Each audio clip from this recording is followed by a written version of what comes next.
সালটা 1974। পশ্চিম জার্মানিতে চলছে ফুটবল বিশ্বকাপ। মাঠের এক পাশে বিশ্ব চ্যাম্পিয়ন ব্রাজিল, প্রতিপক্ষ আফ্রিকার দেশ জায়ার। দেশটিকে এখন আমরা ডেমোক্রেটিক রিপাবলিক অফ কঙ্গো বলে চিনি। ম্যাচের 85 মিনিট পার হয়েছে। ব্রাজিল ততক্ষণে 3-0 গোলে এগিয়ে। বক্সের ঠিক বাইরে একটি ফ্রি কিক পায় তারা। রেফারি বাঁশি বাজান। বলের কাছে দাঁড়িয়ে রিভালিনো ও জায়ারজিনহো। ঠিক তখনই জায়ারের হিউম্যান ওয়াল থেকে ছুটে আসেন মুয়েপু ইলুঙ্গা। তিনি উদ্ভ্রান্তের মতো দৌড়ে এসে বলে সজোরে লাথি মারেন। বল উড়ে যায় অনেক দূরে। পুরো স্টেডিয়ামের মানুষ তখন হাসিতে ফেটে পড়ে। ধারাভাষ্যকাররাও অবজ্ঞা সুরে কথা বলতে থাকেন। তাদের ধারণা ছিল আফ্রিকানরা ফুটবলের সাধারণ নিয়মও জানে না।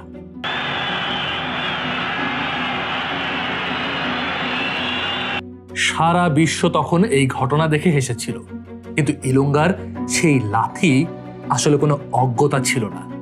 এটি ছিল জীবন বাঁচানোর মরিয়া চেষ্টা। হাসির আড়ালে লুকিয়েছিল মৃত্যুর এক আতঙ্ক। সাব-সাহারান আফ্রিকার প্রথম দেশ হিসেবে জায়ার বিশ্বকাপে এসেছিল। স্বৈরশাসক মবুতু সেসে সেকো দলটিকে তার ক্ষমতার প্রতীক বানিয়েছিলেন। জার্মানিতে পা রাখার পর তাদের স্বপ্ন দুঃস্বপ্নে পরিণত হয়। নিজেদের দ্বিতীয় ম্যাচে যুগোস্লাভিয়ার কাছে 9-0 গোলে হারে যায়। এতে ভীষণ ক্ষিপ্ত হন মবুতু। ব্রাজিল ম্যাচের আগের রাতের কথা। খেলোয়াড়দের হোটেলে হাজির মবুতুর সশস্ত্র প্রেসিডেন্সিয়াল গার্ডরা। তারা খেলোয়াড়দের জন্য একটি মৃত্যু পরোয়ানা নিয়ে এসেছিল। মবুতুর নির্দেশ ছিল একদম পরিষ্কার: ব্রাজিলের বিপক্ষে 4 বা তার বেশি গোলে হারলে দলের কেউই জীবিত দেশে ফিরবে না। ফিরে যায় সেই ব্রাজিল ম্যাচের 85 মিনিটে। স্কোরলাইন তখন 3-0, আর 1 গোল হলেই পুরো দলের নিশ্চিত মৃত্যুদণ্ড।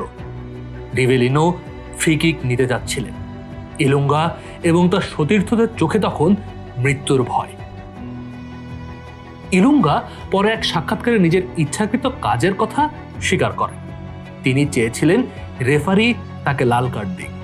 এতে তাকে ওই আতঙ্কের মুহূর্তে আর মাঠে থাকতে হতো না। তিনি মূলত সময় নষ্ট করে আরেকটি গোল ঠেকাতে চেয়েছিলেন। বিশ্ব একে নিছক কমেডি ভেবেছিল। জায়ারের খেলোয়াড়দের জন্য এটি ছিল জীবন মরণ প্রশ্ন। ম্যাচটি শেষ পর্যন্ত 3-0 গোলেই শেষ হয়। জায়ারের খেলোয়াড়রা সেদিন ম্যাচ হেরেছিলেন, কিন্তু জিতে নিয়ে গিয়েছিলেন তাদের নিজেদের প্রাণ। জীবন নিয়ে দেশে ফিরতে পেরেছিলেন তারা। কাজী নিশাদ, যমুনা নিউজ।